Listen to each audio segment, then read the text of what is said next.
அரக்கு மாளிகை கதையின் தொடர்ச்சி. ஜெகதீசன் கீழ் உதட்டை கடித்துக்கொண்டு சற்று ஆலோசனை செய்தான். பிறகு, சித்தி, கவலைப்படாதீர்கள். அப்படியெல்லாம் நிலைமை மோசமாகும்படி நான் விட்டு வைக்க மாட்டேன். படிப்படியாக நான் செய்யப்போகும் காரியங்களை பார்த்து கொண்டே இருங்கள். இந்த ஜெகதீசன் பைத்தியக்காரன் அல்ல என்று அப்பொழுது சொல்வீர்கள் என்றான். அட அசடே, நான் ஒரு நாளும் உன்னை பற்றி அப்படி நினைத்தது இல்லை. பிறர் நினைக்கவும் இடங்கொடுக்க விரும்பாமல்தானே உன்னை அரும்பாடுபட்டு வீட்டுக்கு அழைத்து கொண்டு வந்திருக்கிறேன். அப்பா கூட உன்னை பற்றி அவ்வாறு நினைப்பதில்லை. கிரிதரன் கூட உண்மையில் உன்னை பைத்தியக்காரன் என்று நம்பவில்லை. ஆனந்த நிலையத்துக்கும் அதில் உள்ள சொத்துக்களுக்கும் தானே எஜமானனாக வேண்டும் என்ற பேராசையினால் உனக்கு வேண்டுமென்று இந்த அவலப்பட்டம் சூட்டி கண்காணாத இடத்தில் அடைத்து வைத்திருக்க சூழ்ச்சி செய்தான். அவனது சதி நிறைவேறவில்லை. ஆனால் ஒன்று, உனக்கு தீங்கு செய்த இந்த பாதகனை நீ சும்மா விடக்கூடாது என்றாள் ஆத்திரத்துடன். எனக்கு நீங்கள் சொல்லிக் கொடுக்க வேண்டுமா சித்தி? பழிக்கு பழி வாங்காவிட்டால் என் பெயர் ஜெகதீசன் அல்ல என்று உரத்த குரலில் கூறிவிட்டு ஆத்திரம் தாளாது தன் கரத்தில் இருந்த கைக்குட்டையை இரண்டாக கிழித்து வெளியே எறிந்தான் அவன். அவனது செய்கை சௌமினியை சற்று திடுக்கிடச் செய்தது. எனினும் சட்டென தன்னை சமாளித்து கொண்டு அதை காணாதவள் போல் மேலே காரை நிதானமாக செலுத்தி கொண்டு சென்றாள். இருவரும் சற்று நேரம் மௌனமாக இருந்தனர். மறுபடி அவள் தொடர்ந்து பேசலுற்றாள். உண்மையில் உன் தந்தையை நான் எதற்காக கல்யாணம் செய்து கொண்டேன் தெரியுமா ஜெகதீசா என்று கேட்டாள் அவள். ஜெகதீசன் பதிலுக்கு தெரியாது என தலையை பலமாக அசைத்தான். உன் பொருட்டுத்தான் உன் தந்தையை நான் கல்யாணம் செய்து கொண்டேன். நீ இதை நம்புவாயோ என்னவோ என்று கூறிவிட்டு சற்று நிறுத்தினாள். தொண்டையை சரிபடுத்தி கொண்டு காரின் வேகத்தை சற்று குறைத்தாள். பணத்திற்கோ பதவிக்கோ நான் கல்யாணம் செய்து கொள்ளவில்லை. நானும் தாய் தந்தை அற்ற அனாதைதான். ஆனால் உன் அண்ணன் கிரிதரன் நினைக்கிறபடி கட்டக்கூட கந்த துணியின்றி கஞ்சிக்கு அலைந்து கொண்டு நடுத்தெருவில் நின்ற பிச்சைக்காரி அல்ல நான் என்றாள். இதை சொல்லி முடிக்கும் முன் துக்கம் தாளாது அவள் குரல் கரகரத்தது. ஜெகதீசனது கண்கள் சிவந்தன, புருவங்கள் துடித்தன. அப்படி அவன் சொன்னானா சித்தி? உண்மை என்னிடம் சொல்லுங்கள். இன்றே அவனுக்கு ஒரு நல்ல பாடம் கற்பிக்கிறேன் என்று கதறினான். சௌமினி அவனை திரும்பி பார்த்து சாகசமாக மெல்ல சிரித்தாள். அசடு, ஆத்திரப்படாதே, பொறுமையாக இரு. நீ நினைப்பதை விரைவில் நிறைவேற்றும் காலம் வரும். அப்படி அவன் நேரே சொல்லும் துணிச்சல் இன்னமும் பெறவில்லை. ஆனால் அவன் என்னை பற்றி என்ன நினைக்கிறான் என்பதை அறிவேன். உனக்கும் மற்றவருக்கும் சரி, இந்த குடும்பத்தில் யாருக்கும் அப்பாவை தவிர என் வரலாறு ஒன்றுமே தெரியாது. என்னை பற்றி சொல்லிக்கொள்வதை கேட்க உன் தமையனோ உன் தங்கையோ கவலைப்பட்டதில்லை. என்னை ஒரு பொருட்டாக மதித்ததும் இல்லை. இதை உணர்ந்து கொண்ட நானும் இந்த வீட்டில் யாரோ போல் பற்று இல்லாது வாழ்ந்து கொண்டிருக்கிறேன். ஆனால் என்னை பற்றி உனக்கு சொல்ல விரும்புகிறேன். அப்பொழுதுதான் நீ என்னை பூரணமாக தெரிந்து கொள்வாய். உன் சகோதரனைப் போல் அசட்டை செய்யாது கொஞ்சம் எனக்கு தாய் என்று மதிப்பு கொடுப்பாய். கடுகளவு கருணையாவது காட்டுவாய் என்றாள். இதை சொல்லி முடிக்கும் முன் அவளது அழகிய விழிகளில் மீண்டும் கண்ணீர் திரையிட்டது. ஜெகதீசனது உள்ளம் குழைந்து விட்டது. அவளது துக்கம் அவனது நெஞ்சை உருக்கியது. சித்தி, நீங்கள் சொல்லாவிட்டாலும் பரவாயில்லை. தயானந்தர் சிகிச்சை விடுதி என்னும் சிறையிலிருந்து என்னை வெளியே கொண்டு வந்த உங்களை நான் தெய்வமாக மதிக்கிறேன். இந்த உடலை உங்களுக்கு செருப்பாக தைத்து போட்டு உங்கள் நலத்திற்காக வாழ்வதுதான் என் கடமை என நினைப்பேன் என்றான் நன்றி உணர்ச்சியால் உழுக்கப்பட்டு. ஜெகதீசா, நீ சந்தோஷமாக எல்லோரையும் போல் வாழ்ந்தால் அது ஒன்றே எனக்கு போதும். உன்னிடமிருந்து நான் எந்த வித உபகாரத்தையும் பிரதிபலனாக எதிர்பார்க்கவில்லை.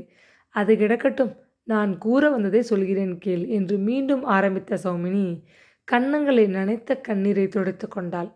தொண்டையை மீண்டும் சரிபடுத்தி கொண்டு, சிறு வயதிலேயே என் பெற்றோர்கள் காலமாகி விட்டதனால் என் சிறிய தந்தை என்னை எடுத்து வளர்த்தார்.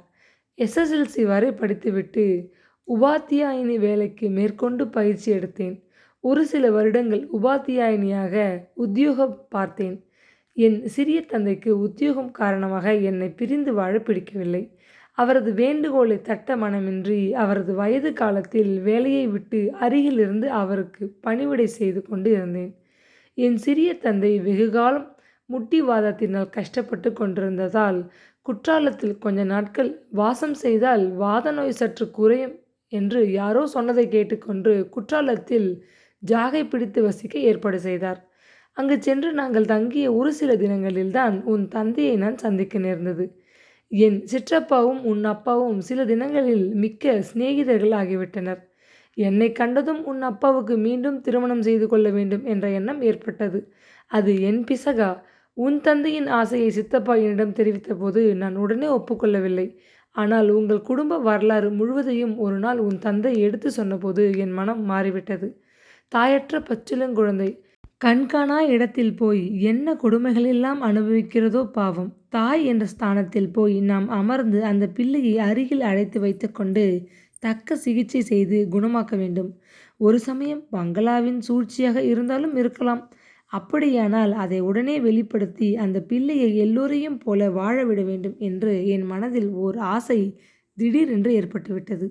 உன்னை காணாமலேயே உன்மேல் எனக்கு என் மகனைப் போல் பாசம் ஏற்பட்டது. ஏனென்று கேட்காதே, எனக்கே அது புரியவில்லை. ஒரு சமயம் முற்பிறப்பின் தொடர்பினால் அப்படி ஏற்பட்டதோ என்னவோ என்றால் பகட்டாக. இதை கேட்ட ஜெகதீசனின் கண்கள் கலங்கிவிட்டன. சித்தி, நீங்கள் மகா உத்தமி. உங்களை என் பெற்ற தாயாகவே மதித்து போற்றுவேன். சத்தியம் சத்தியம் என்று குழறினான். சௌமினி மனம் குளிர்ந்து போனாள். ஆனால் அதை காட்டிக்கொள்ளாமல் மேலே பேசலுற்றாள்.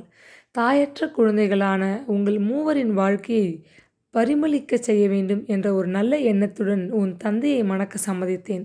திருமணம் நடந்த ஒரு சில தினங்களில் என் சிற்றப்பா இறந்துவிட்டார்.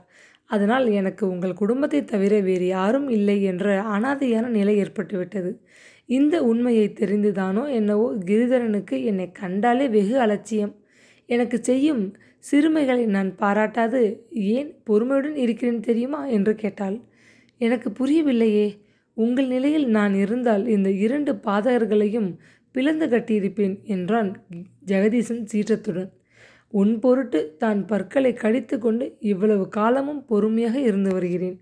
அவசரப்பட்டு நான் ஏதாவது செய்தால் உன்னை அந்த சிகிச்சை விடுதியில் இருந்து வெளியில் கொண்டு வந்து எங்களுடன் வைத்து கொள்ள முடியாதே என்று கிரிதரன் செய்த கொடுமைகளை எல்லாம் பாராட்டாது சகித்து கொண்டேன்.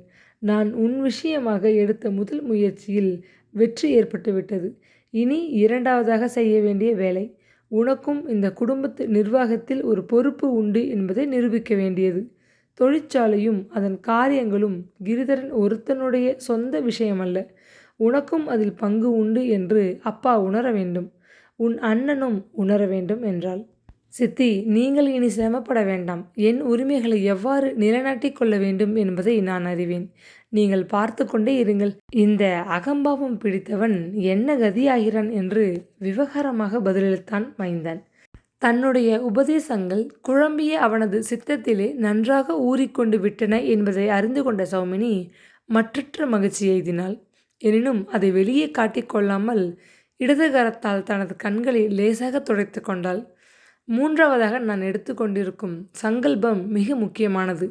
நீ பைத்தியக்காரன் அல்ல, எல்லோரையும் போல் சாதாரணமான மனிதன்தான் என்பதை யாவருக்கும் நிரூபிக்க உனக்கு தக்க இடத்தில் கல்யாணம் செய்து வைக்கப் போகிறேன். நீயும் எல்லோரையும் போல் குடியும் குடித்தனமுமாக இருந்தால் உன் தமையன் அதற்கு மேல் சூழ்ச்சிகள் ஏதும் செய்ய முடியாதல்லவா என்றாள். கல்யாணமா? எனக்கா சித்தி என்று கேட்டார் ஜெகதீசன். தமது உடல்நிலை நல்லபடியாக இருக்கும்போதே உனக்கும் கிரிதரனுக்கும் கல்யாணம் செய்துவிட வேண்டும். பிள்ளைகள் இருவரிடையே பாரபட்சம் இல்லாத சொத்துக்களை சரிபங்கு செய்து பிரித்து கொடுக்க வேண்டும் என்று பலவித ஆசைகள் கொண்டிருக்கிறார் உன் தந்தை. பல இடங்களிலிருந்து உங்கள் இருவருக்கும் ஜாதகங்கள் வந்திருக்கின்றன. பார்த்து தேர்ந்து பொறுக்கி எடுக்கும் பொறுப்பை என்னிடம் அப்பா விட்டு வைத்திருக்கிறார்.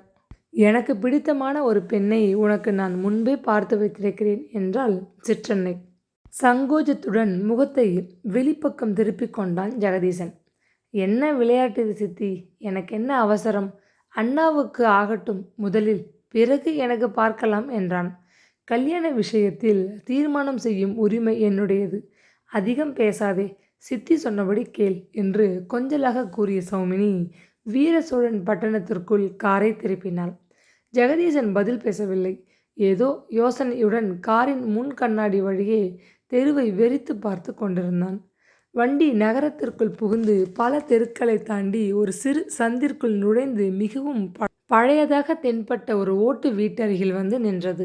சௌமினி அவசரமாக இறங்கினாள். சௌமினியின் புதிய சிநேகிதி தங்க மணியம்மாள் வியாபார மனப்பான்மையுடையவள். தான் மேற்கொண்ட திட்டத்தை வெற்றிகரமாக நடத்த வேண்டும் என்று முடிவு செய்து விட்டிருந்தால் அதற்காக 4 வித உபாயங்களையும் கையாள சிறிதும் தயங்க மாட்டாள். எனவே கொஞ்சமும் வெட்கமின்றி சில தினங்களுக்கு முன்னார்தான் தனது விருப்பத்தை வெளிப்படையாக தெரிவித்து விட்டிருந்தாள். சௌமினி, நீங்கள் எப்படியாவது இந்த கல்யாணத்தை முடித்து வைத்து விடுங்கள். இந்த அழகான காரியத்தை செய்து முடிக்கும் இந்த அழகிய கரங்களுக்கு ஒரு ஜதை வைர வளையல்கள் போட்டு அழகு பார்ப்பேன் நிச்சயம் என்று ஜாடையாக பேரம் பேசியிருந்தாள். 1000 பொய் சொல்லி ஒரு தாலியை கட்டலாம் என்றால் சில 1000 ரூபாய்களை செலவு செய்து ஒரு நல்ல இடத்தை சம்பந்தத்தை விலைக்கு வாங்கினால் என்னவாம் என அவள் ஆசை பேயாக பறந்தது. சௌமினிக்கு வைர நகைகள் என்றால் உயிர். இந்த உண்மையை உணர்ந்த தங்கமணி அம்மாள் மெல்ல இந்த தூண்டிலை போட்டுவிட்டிருந்தாள். மேலும் அவளிடம் சில பழைய வைரக்கற்கள் இழைத்த நகைகள் பெட்டிக்குள் உபயோகமில்லாது தூங்கிக் கொண்டிருந்தன. அவைகளுக்கு வியாபார உலகில் அதிகம் மதிப்பு இருக்கவில்லை, விற்கவும் முடியாது. உபயோகிக்கவும் பிரியமின்றி கிடந்த நகைகளை பிரித்து கற்களை எடுத்து புதிய பாணியிலே 2 ஜதை வளையல்களை விரைவாக செய்து முடித்து பெட்டியில் பத்திரமாக வைத்து கொண்டிருந்தாள். ஸ்ரீமான் நாராயணன் தமது இளைய மனைவியின் கைபொம்மையாக ஆகிவிட்டார் என்பது ஊரறிந்த ரகசியம். எனவே அந்த இளைய மனைவியை கைக்குள் போட்டு கொண்டு விட்டால் காரியம் வெற்றியடைந்து விடும் என்று தங்கமணி அம்மாள் பெரிதும் நம்பினாள். அதற்காக அவள் 2 ஜதை வைர வளையல்களை தியாகம் செய்ய தயாராகவும் இருந்தாள். தங்கமணி அம்மாளின் சம்பந்தத்தை சௌமினியும் மிகவும் ஆசையுடன் வரவேற்க தயாராகத்தான் இருந்தாள். வாய்வீச்சில் பிரசித்தி பெற்ற அந்த அம்மையாரின் உறவு ஒரு வழியில் அவளுக்கு பெரிய பக்கத்துணையாக இருக்கும் என்பது ஒருபுறம் இருக்க, மைனாவதி மருமகளாக வந்துவிட்டால் தன்னை அடிக்கடி வருந்திவிடும் பொருளாதார நெருக்கடி ஒரேடியாக மறைந்துவிடும் என்ற விஷயம் சௌமினியை வெகுவாக மகிழ்ச்சி கடலில் ஆழ்த்திவிட்டிருந்தது. என்ன விதமான சீர்வரிசைகள் வேண்டும், ஆடை ஆபரணங்கள் வேண்டியவையாவை, பாத்திரம் பண்டங்கள் எப்படி இருக்க வேண்டும் என்று முன்கூட்டியே யோசித்து ஒரு பெரிய ஜாபிதாவை தயாரித்திருந்தாள். கல்யாணத்திற்கு தேதி வைத்த பின்னர் மகளை பெற்ற மகாராஜியிடம் அதை சமர்ப்பிக்கவும் திட்டம் வகுத்திருந்தாள். மேலும் இந்த திருமணத்தை அவள் வெகுவாக விரும்பியதற்கு ஒரு முக்கிய காரணமும் இருந்தது.